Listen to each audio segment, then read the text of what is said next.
The room fell into complete silence the moment his fist connected with my face. It wasn't a slap. It was a punch.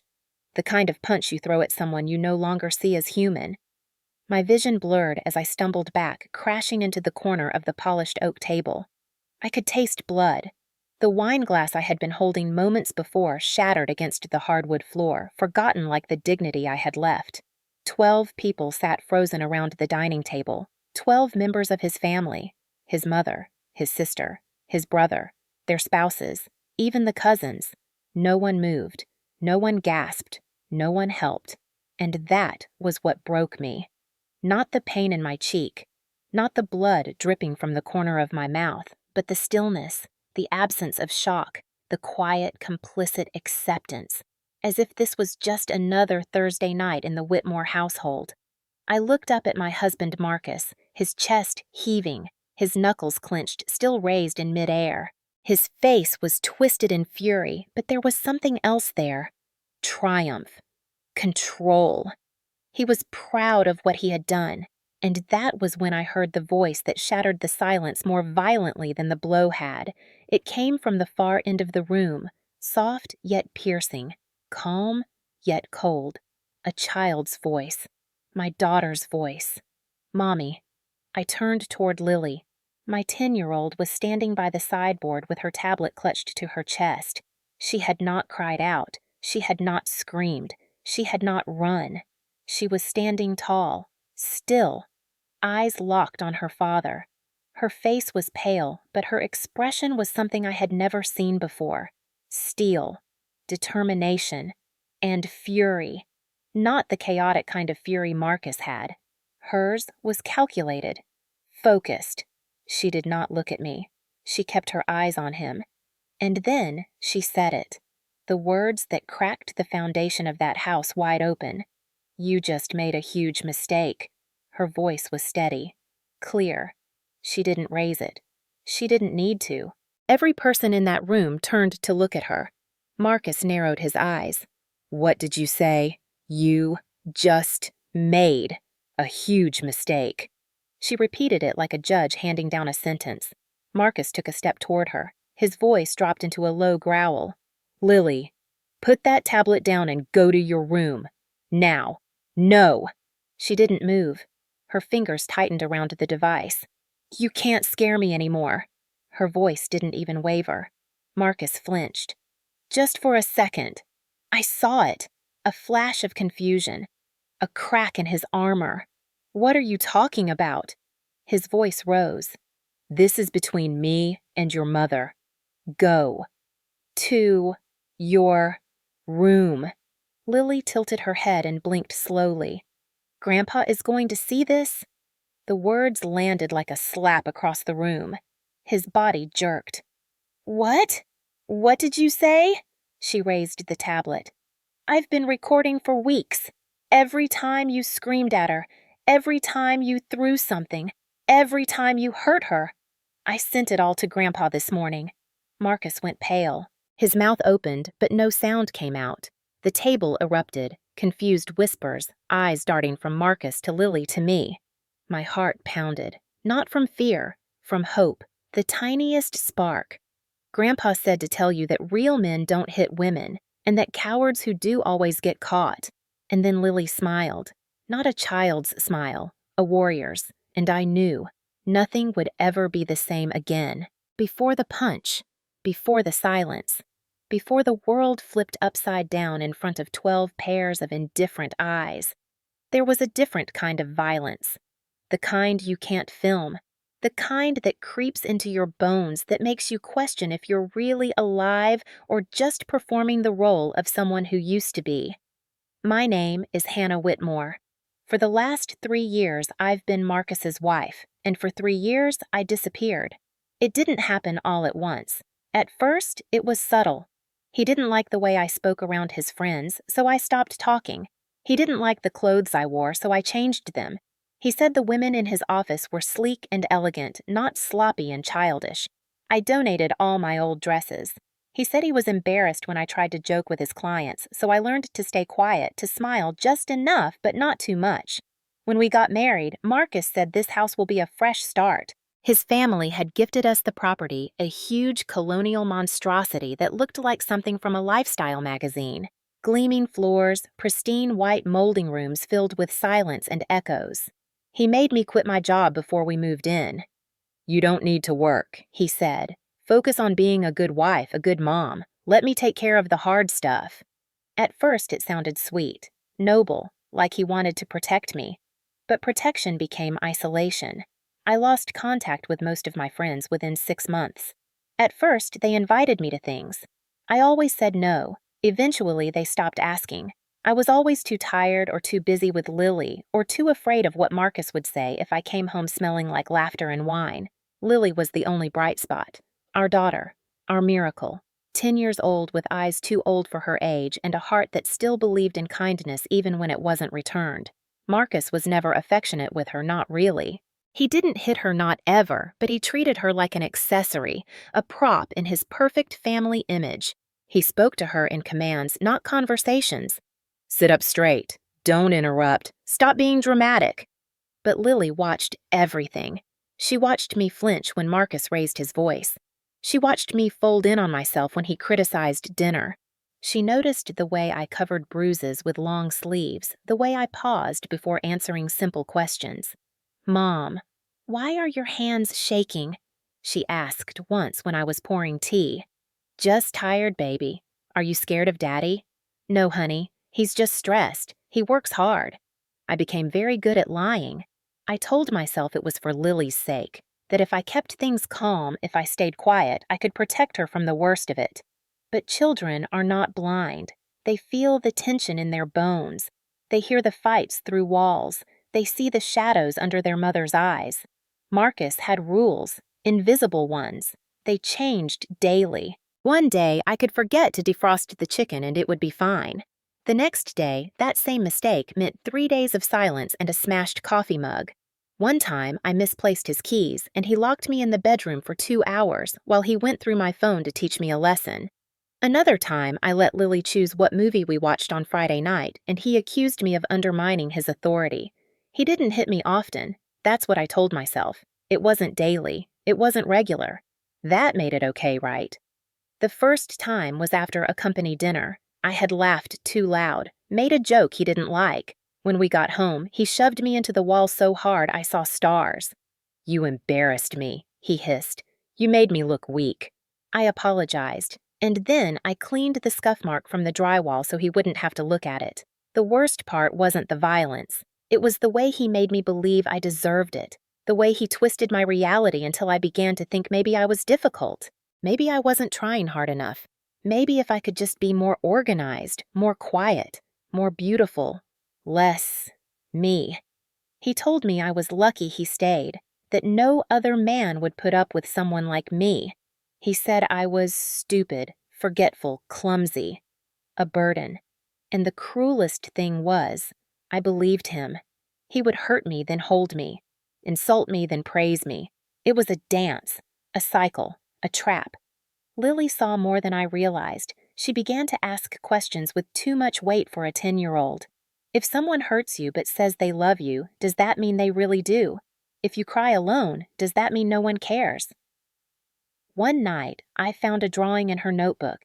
It was a house with 2 figures, one large and red-faced, the other small and hunched over.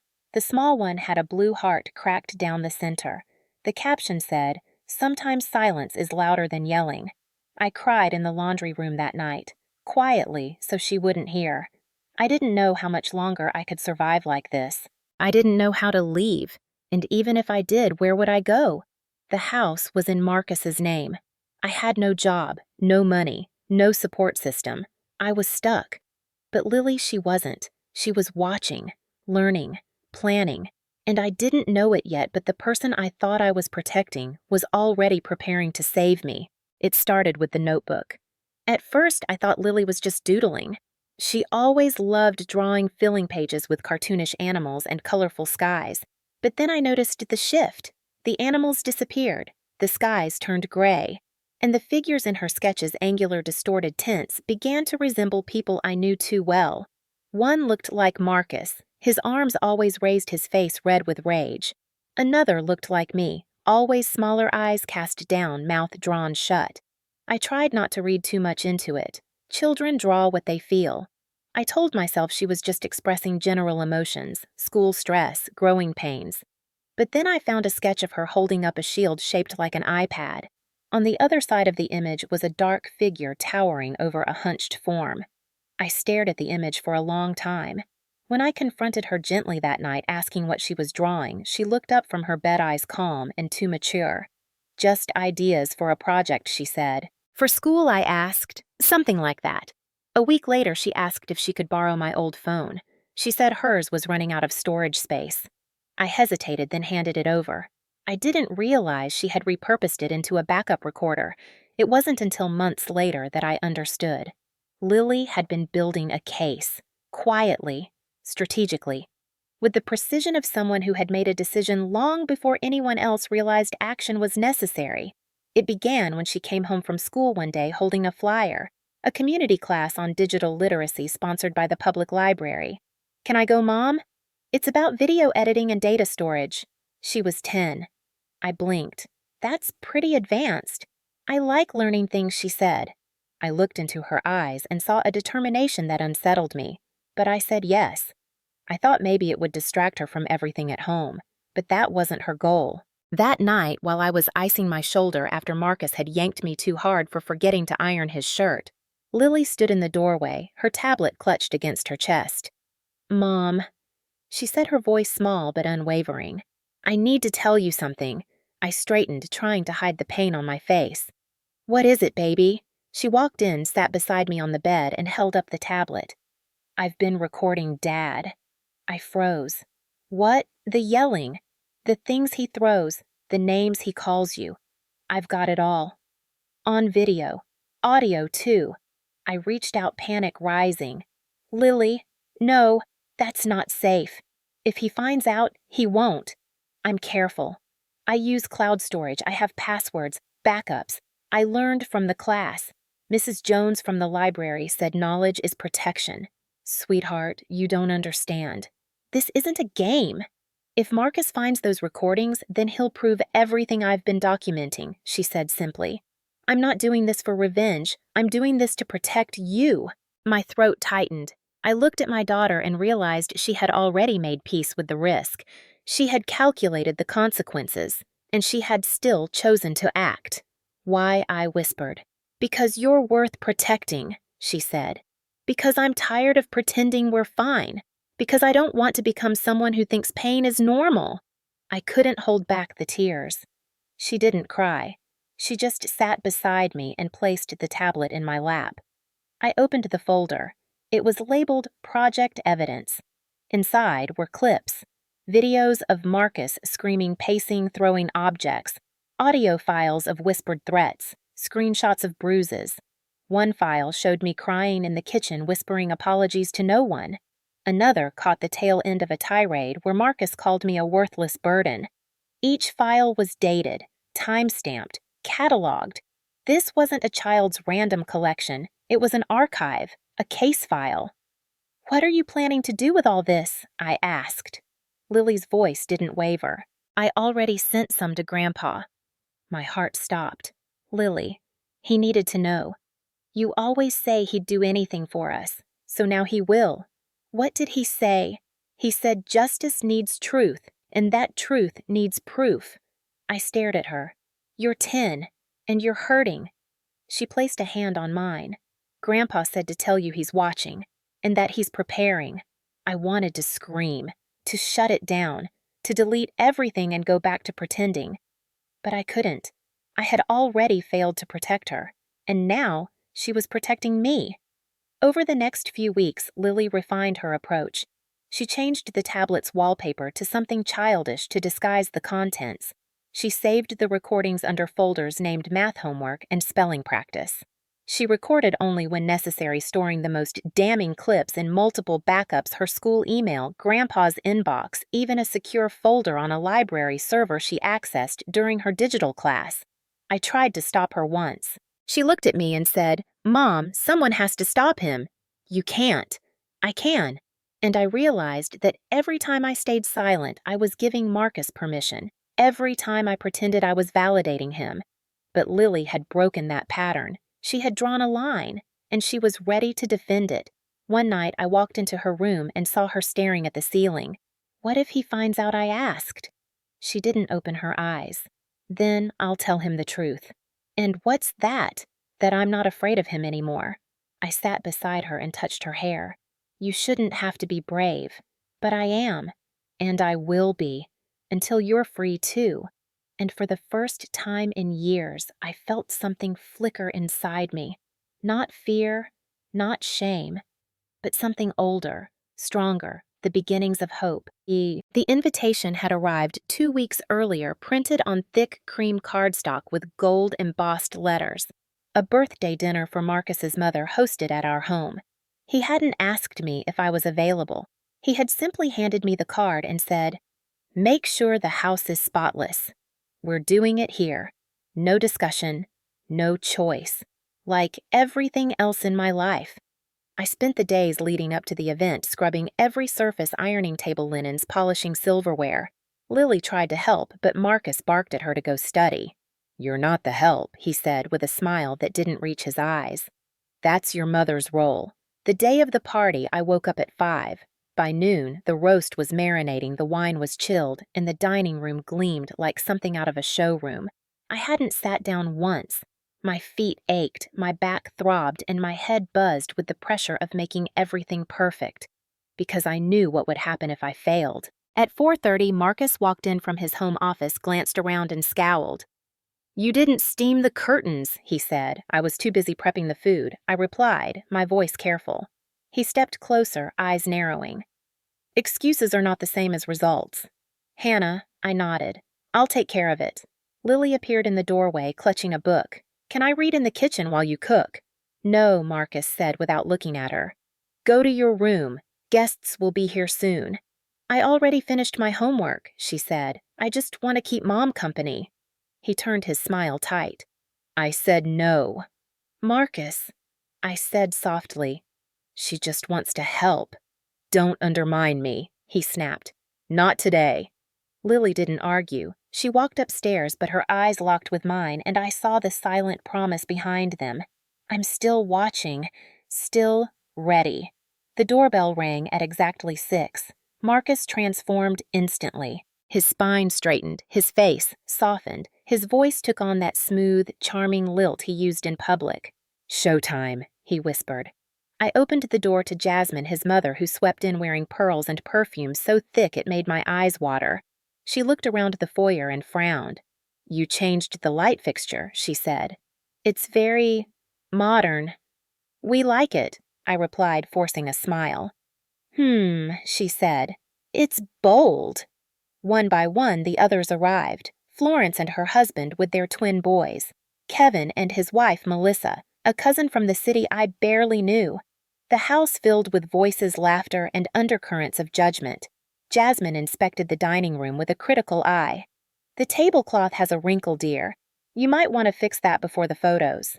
Florence handed me a bottle of wine and leaned in with a fake smile. "Don't worry, we all know you try your best. Maxwell says you've always been more heart than brains." I almost dropped the bottle. Marcus smiled and clapped Kevin on the back. "She's gotten better," he said. "A little more organized these days. Still burns toast, though." They laughed. I laughed too. That hollow automatic laugh I'd perfected over the years. The kind that hides humiliation in its rhythm. Lily stood in the hallway, silent, watching. She hadn't said a word since the guests arrived. Her tablet was tucked under her arm. Her eyes missed nothing. Dinner was served at 7. I brought out the roast, the potatoes, the salad, the rolls. Jasmine made a point of pointing out the lack of dessert forks. Florence whispered a joke to Melissa about how I probably couldn't tell the difference between a shrimp fork and a spoon. Kevin toasted to good food and even better patience and winked in Marcus's direction. I stared at my plate, pushing food around. No one noticed I hadn't eaten. Except Lily. She sat rigid in her chair, her fork untouched, her eyes flicking between each speaker like a chess master anticipating the next cruel move. At some point, Marcus launched into a story about how I'd forgotten to pay the electric bill last year. "The whole house went dark," he said. "I come home to candles like it's the 1800s. She thought she clicked submit, but turns out she's not so good with buttons. More laughter. I forced a chuckle, but my throat tightened. That wasn't what happened. He had taken the money from the joint account to buy himself a watch. I had begged the electric company for an extension. I looked at Lily. Her hands were in her lap, her eyes on Marcus, her expression unreadable. Florence turned to me. Do you remember when you tried that online nursing course? What was that, 2 years ago? 3, I said quietly. Right. And Marcus had to put his foot down. Some people just aren't meant for school. I nodded, smiled, swallowed the lump in my throat. You're right, I said. He was looking out for me. That wasn't true either. I had been accepted into a full program. He shredded the acceptance letter before I could respond, said I'd embarrass myself, said I'd fail and drag his name down with me. But I said nothing. Because they weren't really talking to me. They were talking at me, around me, like I wasn't even there. Lily stood up. Everyone looked at her. May I be excused? She asked. Jasmine smiled tightly. Of course, dear. You must be bored. No, Lily said. I'm just not hungry. Her voice was calm, flat, controlled. Marcus gave her a warning look. Lily, stay seated. She's fine, I said. She's tired. He didn't like that. I could see the shift in his jaw, the tension in his shoulders, but he let it go. For now. She walked to the doorway and paused her hand on the frame. She turned back, eyes locking with her father's. Dinner's almost over, she said. I hope you enjoyed it. Then she left the room. The silence that followed was awkward, brief, and then Marcus chuckled. Teenagers, he said. They're all drama. But I saw it. The first ripple, the first sign that the power balance was shifting. Lily hadn't raised her voice, hadn't made a scene, but she had sent a message, one only he could read. The party dragged on for another hour. Jasmine opened her gifts, Florence told stories about her promotion, Kevin bragged about a vacation in Italy. No one asked me about my life, my goals, my thoughts. I was a servant in my own home. But something was changing. I could feel it in the way Lily had stared Marcus down, in the quiet fury behind her small frame, in the way she held that tablet like it was a sword. The family didn't know, but I did. A storm was coming, and my daughter was the one bringing it. It happened just after the cake was served. Jasmine had brought her own a triple-layer lemon sponge from her favorite bakery and insisted it be the centerpiece of the evening. I had made one too, a humble chocolate sheet cake, but she barely glanced at it before waving it away. Store-bought is fine, dear. We all know baking isn't really your strength. Everyone chuckled politely. Marcus didn't defend me. He never did. Lily returned to the dining room without a word, her tablet once again under her arm, her face unreadable. I cleared the plates, silently retreating to the kitchen, just long enough to take a breath and hide the sting building in my eyes. When I came back, Marcus was talking about Lily's grades, how she'd been slipping lately.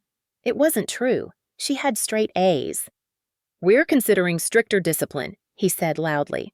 Kids today think they're invincible. Florence sipped her wine. She does seem bold. She's mouthy, Marcus said. She's not respectful to her mother either. I paused in the doorway, a plate in each hand. That's not true, I said quietly. The words slipped out before I could stop them.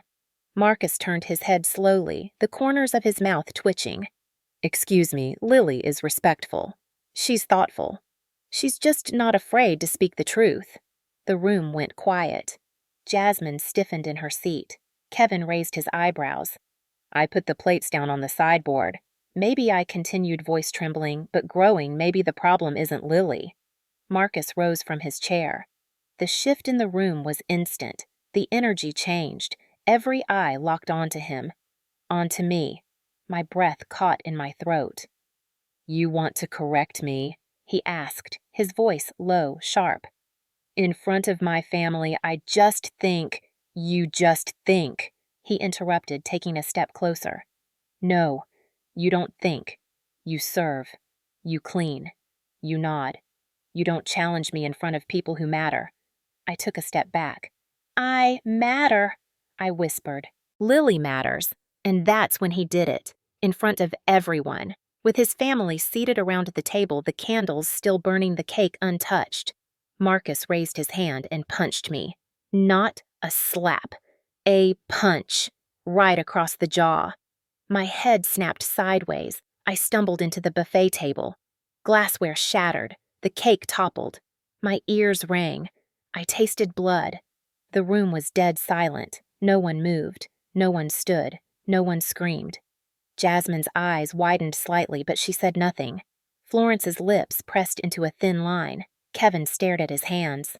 I looked up at Marcus through the haze of pain and disbelief. His face was red, his chest heaving. He didn't apologize. He didn't show regret, only fury and contempt. "Don't you ever speak to me like that again," he snarled. And then came the voice that cracked the air open like thunder. "You just made a huge mistake." The words were calm, even, deadly. Everyone turned to look at Lily, who stood now near the head of the table, her tablet held high against her chest. Her face was expressionless, but her eyes burned. Marcus blinked. "Lily," he warned. "Sit down." "No," she said. "I've been standing up for you for months. You didn't notice, did you?" "I've been recording everything." Marcus froze. The entire table rippled with confusion, recording what Jasmine asked, eyes darting. "All of it," Lily replied.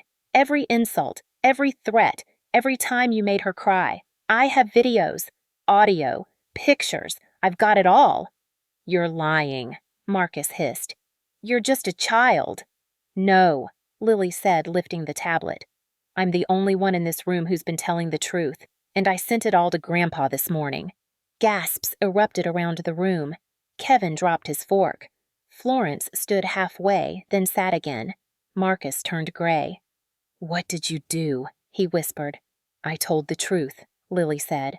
"And Grandpa said to tell you something." Marcus stepped back, shaking his head. "Don't." He said real men don't hurt women, and cowards who do always get what's coming. "Lily," I said, struggling to sit up. "It's okay." "No, Mom, it's not." She turned back to Marcus. "You hit her in front of everyone. What do you think he's going to do when he sees the videos from the last 3 months?" "This is insane," Marcus spat. "You're manipulating her." "I'm protecting her," Lily said, "because no one else here had the guts to." The silence that followed was crushing, and then the doorbell rang. Marcus flinched. Everyone looked toward the front of the house. The knock came again, harder this time. Marcus turned to me, panic flashing across his face. "Who is it?" he demanded. I stood slowly, every muscle aching, my cheek swelling. "You already know." A third knock. Then a voice. Calm, authoritative. "Open the door, Marcus." It was my father. Retired chief of police, Lily's beloved grandpa. The man Marcus had spent years mocking behind his back. The man I used to call every week but had stopped because Marcus didn't like outsiders in our business. Marcus didn't move, so Lily walked past him, straight-backed, steady, and opened the front door. "Hi, Grandpa," she said. "We're ready." The door creaked open, and there he stood.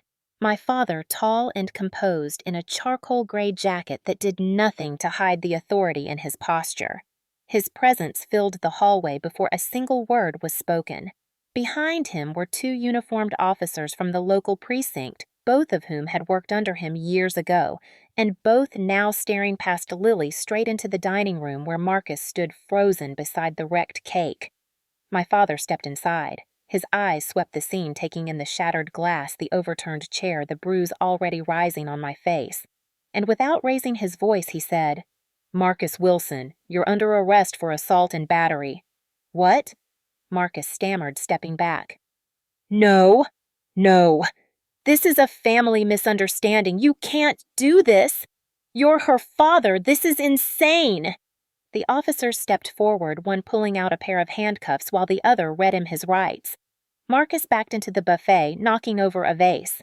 "You don't understand," he barked. "She provoked me. She always does this. Ask anyone here." He pointed wildly around the room, but no one stood. Jasmine's mouth hung open. Florence looked down at her lap. Kevin had gone completely still. "Don't look at them," my father said coldly. "They didn't get punched in the face." "My daughter did." in front of your entire circus of silence. You don't get to come into my house and humiliate me, Marcus shouted, but the officers were already closing in. This isn't your house, my father replied. Not legally. Not after today. What are you talking about? We filed the emergency protective order 30 minutes ago, he said. It's already approved, signed by a judge. You'll be leaving this residence tonight. Permanently. You're all insane, Marcus hissed, eyes wild.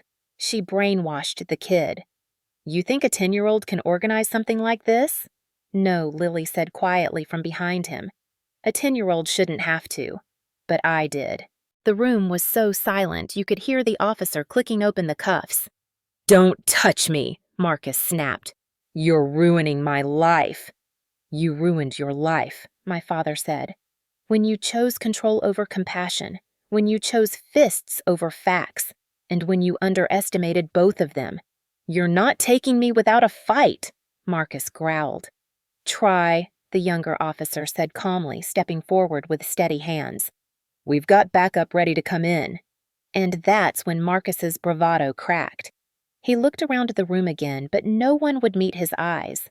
Not Jasmine, who suddenly found the ceiling tiles fascinating. Not Florence, who picked at her fingernail. Not even Kevin, who now stared at the wall like a man waiting for time to rewind. This is betrayal, Marcus muttered. You're all traitors. No, I said softly. This is consequences. The cuffs clicked around his wrists. The officers turned him toward the door.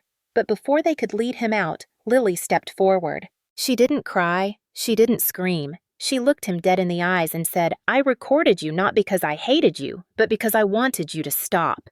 You didn't. So now everyone will see the truth. You little, he started, but my father raised a hand. Watch your mouth. That's still my granddaughter. And with that, Marcus was escorted out of the house, shouting, twisting, trying to save face even as the neighbors watched from their porches. The squad car door slammed shut behind him. I stood in the doorway clutching Lily's hand. The silence inside was unbearable until Jasmine finally spoke. This is unnecessary. It could have been handled privately. My father turned to her, eyes narrowed. You watched him hit her. What exactly would have been your private solution? A cake to make it go away? She's being dramatic. Jasmine sniffed. I'm sure it wasn't that bad. He broke her cheekbone, Lily said calmly. And last month he dislocated her shoulder. Florence gasped. That's a lie. It's on the footage, Lily replied. I even sent copies to a cloud drive in case someone accidentally deletes it. This is absurd, Jasmine muttered. Families fight. They make mistakes. Mistakes are when you forget an anniversary, my father snapped. Not when you use someone's face as a punching bag. Your son is going to jail. And your legacy is shame. Well, Kevin said, clearing his throat. Maybe it's best if we go. Yeah, Florence added, rising quickly. We should let you process. Cowards, Lily muttered under her breath. Every one of you. They left quickly, gathering purses and coats like the walls were collapsing. And maybe they were, collapsing into truth, into justice, into change. When the last door shut, the house felt still. Too still. I sat down on the couch and let the adrenaline drain out of me. My face throbbed, my hands shook, but for the first time, I wasn't afraid. Lily sat beside me. My father knelt down and took my hand. You're safe now, he said. He's not coming back. What happens next? I whispered. The court process starts, he said, and we'll be there every step of the way. I nodded, tears spilling freely now. Lily handed me her tablet. Do you want to see the file names? She asked. I scrolled. Each file was labeled by date, time, and summary. She had captured everything. She had built a wall of evidence I didn't know I needed. You saved me, I said. No, she replied. We saved each other. The next morning, the air felt different, crisp, clean, as if something toxic had been lifted from the very walls of our home. I woke up with the side of my face still sore and swollen, but I could breathe. Really breathe. No tiptoeing, no bracing for rage. Just the sound of birds outside the window and Lily humming softly in the kitchen. My father had stayed the night, insisting on sleeping on the living room couch with one hand near his phone and the other on a bat he'd pulled from the garage, just in case. Old habits, he said with a shrug. I smiled through cracked lips. Thank you for coming. I should have come sooner, he replied, eyes dark. You tried, I said. He just kept me isolated. Not anymore. That day, everything changed. The police came back to photograph my injuries for the report. Lily gave them the external hard drive with the backup files she'd created. The officers treated us with care, respect. One of them, Officer Mallory, knelt beside Lily and said, "You're incredibly brave." You know that Lily didn't respond. She just looked away, her small fingers tightening around her tablet. Bravery isn't something you say you have, she whispered. It's what you do when you're scared. That afternoon, the district attorney's office called. Marcus was being held without bail due to the overwhelming evidence and severity of the charges. They were considering enhanced sentencing because a minor had witnessed the abuse and had been in danger herself. Jasmine tried calling me 3 times. I didn't answer. She texted once. This could have been handled in-house. You've ruined his future, I replied with a single sentence. He ruined ours first. She didn't respond after that. Kevin sent a half-hearted message of support. Let us know if you need anything. I blocked the number. Florence posted a vague quote on Facebook about loyalty and betrayal, and I watched as it gathered likes from people who hadn't been there. People who would never know, but the court would. The public defender assigned to Marcus called to ask if I'd consider dropping the charges for the sake of the family. I hung up. The courthouse clerk later told me that Lily's video files had made their way through internal review faster than expected. One senior prosecutor reportedly wept watching the footage of Marcus cornering me in the pantry, calling me a parasite, saying if I ever left, he'd take Lily and make sure she never remembered my face. That video lasted exactly 47 seconds, but it said everything. My father began helping me file the divorce paperwork that same week. He connected me with a lawyer from his department's legal support network, someone who specialized in high-risk domestic abuse cases. They waived most of the fees. We'll make sure he can't touch you, she said. Not now. Not ever. Lily returned to school the following Monday. I was nervous, unsure if the rumors would get to her, but she walked in with her head high and her backpack filled with colored tabs and court summaries. Her teacher later told me that Lily had written a poem during quiet time titled, My Mom is a Warrior.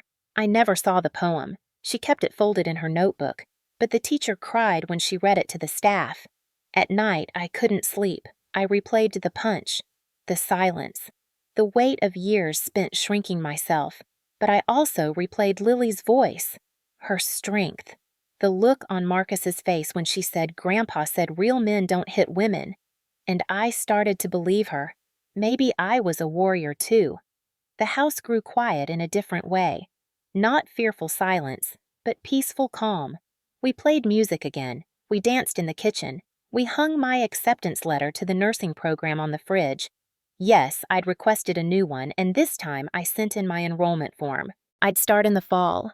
A few weeks later, we received the court date for Marcus's arraignment. It was set for a Monday. My father would testify. So would Lily. So would I. I was ready. The courthouse smelled like floor polish and tension. I walked in wearing a navy blue blazer Lily had picked for me and a silk blouse that used to be reserved for birthdays. My father walked beside me, his presence steady and unflinching. Lily was between us, holding a folder of printed transcripts, evidence tags, and a handwritten note she'd pinned to herself that said, Speak slow. Breathe. You're doing this for Mom. The courtroom was already half full. Reporters had gathered because the footage had been leaked. Not by us, but by someone at the police station, and now the headline was everywhere. Former Marine arrested for punching wife on camera during family dinner. Marcus's military background had once been a shield. Now it was part of the outrage. People expected better. Inside, Florence sat at the back, arms crossed. Kevin sat next to her, avoiding eye contact. Jasmine wasn't there. The judge entered. The bailiff called the room to order. Marcus was brought in from holding hands, cuffed, wearing a county-issued orange jumpsuit. His hair was unkempt, his face pale. He didn't look like the man who used to tower over me. He looked small. He looked afraid. The DA stood and began to list the charges: assault and battery, endangerment of a minor, coercive control, intent to intimidate a witness. The judge listened without flinching. When asked how he pled, Marcus mumbled, "Not guilty." "We have hours of footage," the DA said. "We have witness testimony. We have the victim's visible injuries. We have the child's recordings. And we have the moment captured in full when he struck her across the face in the presence of 11 people." Marcus's public defender tried to claim it was a one-time emotional lapse. Stress. Financial pressure. He's a veteran. He's dealing with PTSD. His family should have intervened sooner. The judge raised a hand. "His family." "His wife's father showed up with officers," the defense replied. "There may have been personal motivations." The judge turned to my father. "Chief Hanover, is that accurate?" "My motivation," my father said, standing, "was seeing my daughter's jaw swollen and her spirit broken. My motivation was watching my granddaughter do what no adult in that house had the courage to do. And my motivation was justice, not vengeance." The judge nodded. "That will be on record." Then it was my turn. I walked to the stand, heart pounding, and swore in. "Tell us what happened that night," the DA said. I took a breath and spoke. I didn't cry. I didn't falter. I told the truth about the dinner, the punch, the silence, the years leading up to it, the fear, the isolation, the psychological warfare. I told them how I had once memorized the squeak of his boots just to know when to run. I told them how I stopped saying no just to avoid being called a burden. I told them how I had let my dreams rot inside a drawer. And then I told them about Lily, about her bravery, her evidence, her voice. The judge leaned forward, eyes narrowed, not with doubt, but with gravity. "Do you believe you and your daughter are safe now?"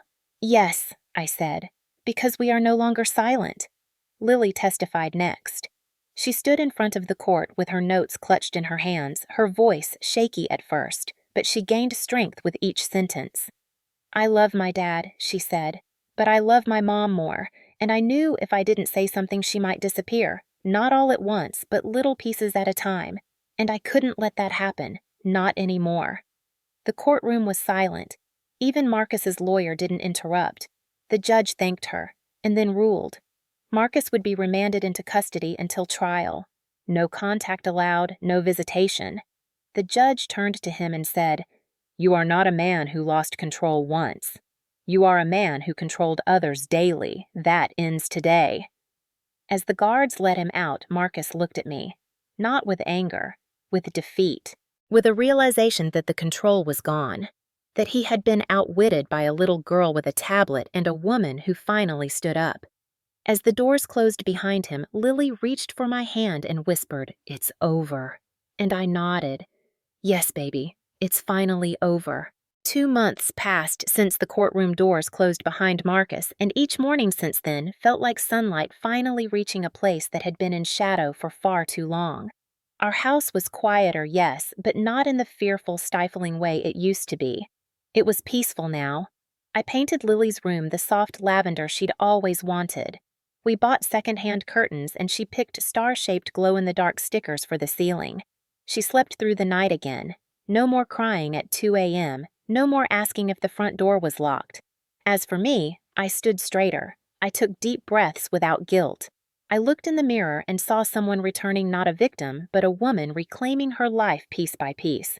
I attended orientation for nursing school. The other students were mostly younger, but that didn't matter. I was finally walking into something for myself. My professors were kind, encouraging, and when I mentioned my bruised face from a past situation, they didn't pry. They simply nodded as if they understood more than they said. My father visited every weekend. He helped fix the fence Marcus had always refused to patch. He brought casseroles and paper towels, and he never once said, "I told you so." Instead, he'd sit on the porch with Lily and teach her how to spot liars in poker games, or tell her stories from his early patrol days, stories filled with humor and decency, and men who protected instead of destroyed. One night, as we ate spaghetti and garlic bread by candlelight during a power outage, Lily looked up and said, "I don't miss him." I blinked. "You don't?" "No," she said. I miss what I thought he was, but that wasn't real. I reached across the table and squeezed her hand. She had grown more in 2 months than most adults do in 2 years. The video footage had circulated online after the trial, and while I never asked for it to go viral, it did. Messages poured in from other women, from daughters, from strangers who said, "Because of you, I left too." I received one letter from a woman in Texas who had watched Lily's courtroom testimony and finally filed charges against her boyfriend of 12 years. "Your little girl is my hero," she wrote.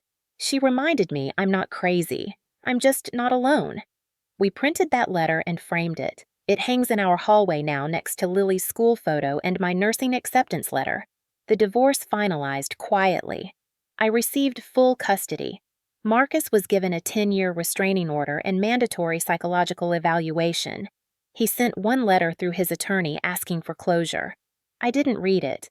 I burned it in the backyard fire pit with my father beside me, both of us silent as the paper curled into ash. Jasmine and Florence never reached out again. Kevin sent a check for $500 with a note that read, "For Lily's future." I donated it to the local women's shelter in her name. We started volunteering there. Once a week, Lily and I helped fold donated clothes or organize hygiene kits. One evening, I met a woman who had bruises in the same places I used to. She wouldn't meet my eyes at first, but then Lily walked over, offered her a juice box, and said, "My mom got away too." "You can if you want." The woman broke down crying. Healing wasn't fast. Some nights I still jolted awake at the sound of a slammed car door or a dropped pan. But now I had a toolkit, a support system, a daughter who believed in me and made me believe too. I found joy in the little things again. Saturday pancakes, movie marathons, picking wildflowers by the creek. Laughter returned to our walls and it didn't have to hide anymore. We made a new rule: we would never be quiet about pain again. We would name it, face it, and walk through it, together. On Lily's birthday, we invited our closest friends, my nursing classmates, and my father's retired patrol buddies. We baked a cake from scratch chocolate with raspberry frosting, and Lily blew out her candles with a grin so wide it hurt my chest in the best way. When someone asked her what she wished for, she said, "I didn't wish. I already have what I need." I stood behind her hand on her shoulder and knew she meant me. That night, as we cleaned up wrapping paper and melted ice cream, Lily leaned into my side and whispered, "You saved me too, Mom." I looked at her and smiled. "No, baby." We rescued each other. It's been 1 year since the night everything changed. 1 year since a punch shattered the silence and a little girl's voice lit the way out. Today, I'm sitting on the porch with a cup of coffee watching Lily ride her bike up and down the driveway. Her helmet is too big and her shoelaces flap wildly, but she's laughing, unrestrained, fearless, free. I graduated from my first semester of nursing school with honors. I'm on track to specialize in trauma recovery, hoping to one day help other women like me, women who needed a single lifeline to believe again. We've moved into a smaller house, cozier, but completely ours. No more tiptoeing, no more creaking floorboards that warned of anger around the corner. Just us. And peace. Lily has become an advocate in her own right. She gave a short speech at a local youth panel about recognizing emotional abuse and protecting your voice. She stood on that stage, 13 years old, tiny in size but enormous in presence, and told a room full of strangers, "Silence never helped my mom. Speaking up did." The audience gave her a standing ovation. I cried from the back row. My father still visits every Sunday. He brings bagels and sarcasm, helps with science projects, and insists on checking the locks, even though we both know we're safe now. He calls Lily Chiefette and tells her she'd make a better detective than most of his old colleagues. We don't speak Marcus's name anymore. His trial concluded with a guilty verdict. He's serving a sentence in a facility far from here. I don't keep track of his appeals. I don't care if he regrets. He had his chances. Too many. What matters is now. This porch, this girl, this life. Some nights I still wake up afraid, but I no longer stay in that fear. I rise, check on Lily, remind myself of the locks the court orders the strength, and I go back to sleep knowing that the worst is behind us. The world didn't end the day he hit me. A new one began, built not from silence but from truth, from courage, from love, And every single day we keep building it stronger. Together.